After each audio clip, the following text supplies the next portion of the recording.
সড়ক জুড়ে খানাখন্দ, ধুলোবালিতে একাকার, অস্বাস্থ্যকর পরিবেশ।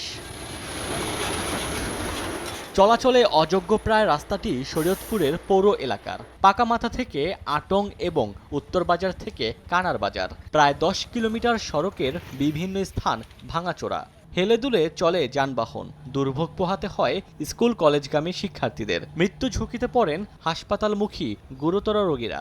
স্থানীয়দের অভিযোগ, বছরের পর বছর এমন বেহাল অবস্থায় থাকলেও দেখার নেই কেউ। রোডের অবস্থা এইরকম, কেউ যদি রাস্তা দিয়ে চলাফেরা করে মনে হয় তার জ্বর এসে যায়, কোমরে ব্যথা শুরু হয়ে যায়। আর যদি গর্ভবতী কোনো মহিলা এই রোড দিয়ে আনা যায় মনে হয় যে হাসপাতাল পর্যন্ত নেওয়া লাগে না, গর্ভ হয়তো এখানেই ঘটে যাবে এমন একটা অবস্থা হচ্ছে।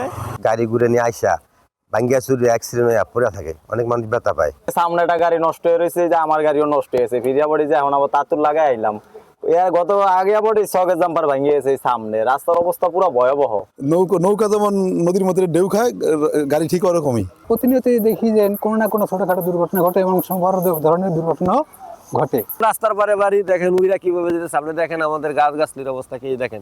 এই সব গাছগাছলি আমাদের গাছের কারণে তো ততটুকু সিফটি। বাসা দেওয়া ভাত খেতে হলে ভাতের ভিতরে দেখি মনে করেন লাল, মনে করেন ইটের কণা, এই বালু সালু, মনে করেন ভাত মুখে দিতে পারি না।